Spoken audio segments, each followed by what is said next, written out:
the market has voted, okay? And like, Yep. I'm simple. This works. The policies and the team that he's bringing in, Wall Street just gave them the biggest round of confidence. I mean, I was getting kind of nervous. Like, I thought Trump would win.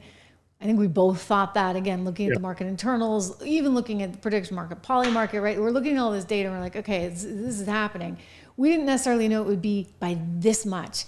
And this is encouraging because it tells you that, you know what? The train has left the station. We're moving forward. And all kinds of things can get done.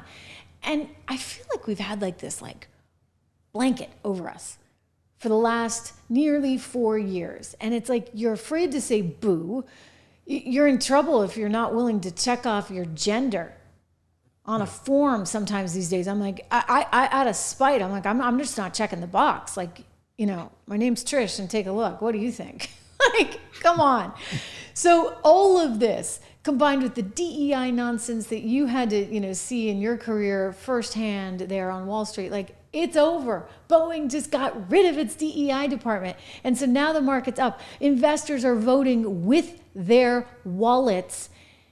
So what do you do? How do you play? We just came out with a no. I mean, I know. I want Rob to come into the conversation here because he does all the due diligence and I get a lot of macro themes, but he's looked actually at some specific names, which we have at 76research.com. Go there, guys. Get the names. Get the portfolios. I can't tell you enough how important it is right now. I mean, I wish you did it 6 months ago when we were telling you to, but if nothing else, do it now. Better late than never.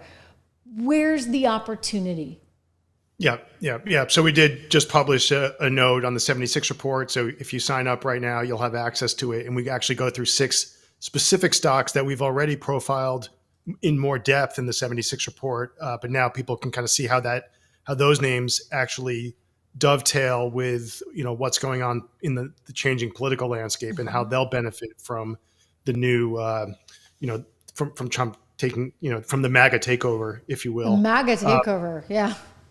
But it's good for markets. Trish, That's what's, Trish, I think what was not, I think most people thought he would probably win, but it was not expected that the Republicans would retain control of the House. So that's very critical. We have all parts of government. Can you imagine we would have been dealing with all that litigation and stuff for forever? Russia. Yeah, it would happen absolutely. all over. But so now in terms of the legislature, it's like it's a green light. So the agenda can really get implemented for at least over the next 2 years. And on top of that, you had just an overwhelming victory, massive landslide in the Electoral College, won the popular vote. So I think the psychology here is, this wasn't a squeaker. This was a mandate, and it really sets the stage for things to happen and for Trump's agenda to get implemented. And that's different from, kind of a gridlock situation. And that is perhaps what the market wasn't really anticipating. And I think we're getting a lot of capital flowing into the market now, people saying, okay, green light, all systems go, we're back, America's back, and we can do things. It and feels very Reagan-esque. I kind of think, and this is interesting, I think that in some ways, it's almost better for the markets and for the population in general. I'm glass half full, right? He had those 4 years off, and America went through hell and back. Yep. And he came back stronger than ever. And I think he's stronger than ever in part because there is buy-in from everyone now. I mean, granted, there's still some women like AOC sobbing, and men too, right? Timmy's probably not too happy these days. But I mean, granted, there are always going to be those, Eric Swalwell out in California, irresponsible Eric Swalwell, who was irresponsible enough to have a thing with Fang Fang, who is apparently a Chinese spy. Anyway, he's like out there saying, "Hey, we got to get loud. We got to like really make some noise here." And it's like, no. Like, you can always make noise. Don't get me wrong. I mean, First Amendment queen that I am. But let's just recognize what has happened.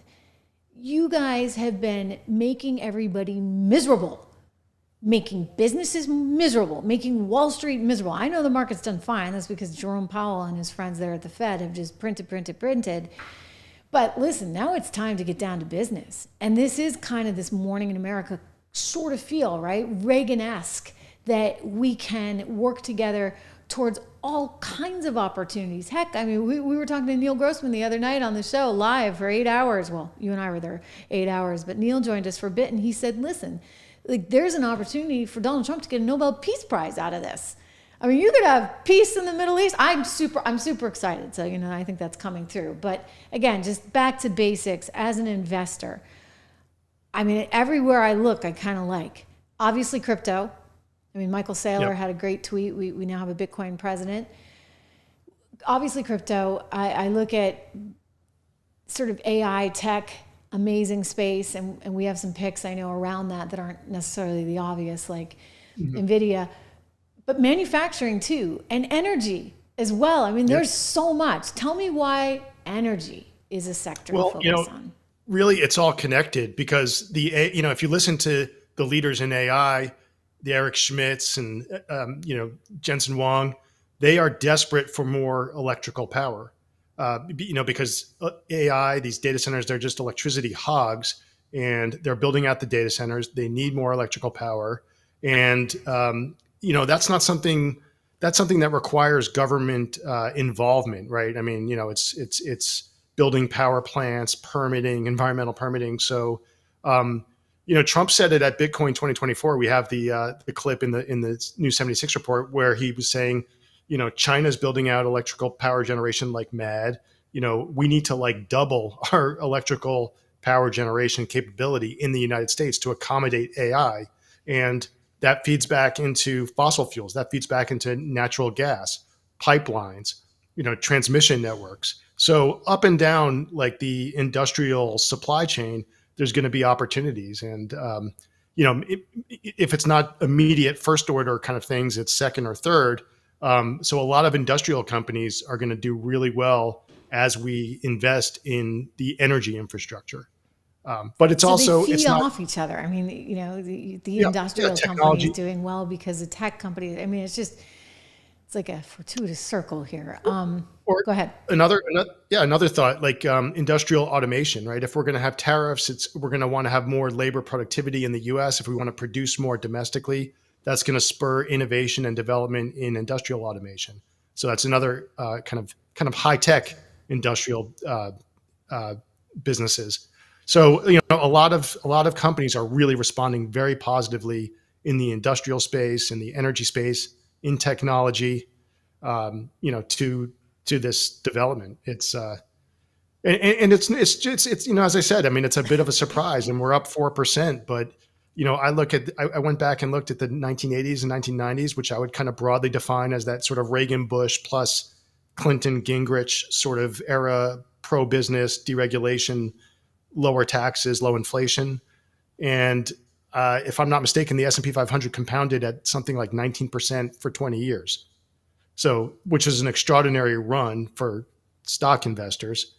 Now at the end of that, you had the tech bubble and crash. So it's a little bit of a, but even actually just, I went and checked, I think during the Reagan Bush years, it was something like, 15% annualized returns over that 12-year period. So it does matter what the political backdrop is, what the landscape is. Sure. It absolutely matters. I mean, you can unleash prosperity. I loved it. Elon Musk had a great tweet. By the way, he's very happy, as I said today. His company is now worth $1 trillion, and he doesn't have them wanting to tax his unrealized gains. Because keep in mind, this is for the viewer. It could be worth $1 trillion today, and it could be worth 500 million tomorrow, but the government's going to want to tax him on the trillion as though he's already liquidated the whole thing. It's just so honestly bonkers. And the idea that Kamala Harris was pitching this, I mean, it was really, it's sort of like, how did we get here? I mean, really and truly. And so I love that America just so defiantly went out and voted in droves. So congrats to everyone that likes Donald Trump. I realize there are a lot that don't and have long faces. So I don't want to gloat too much. But I'm going to tell all those people that are worried right now, you're going to thank us later. You really are. You're going to thank us later because we're going to have good things coming ahead.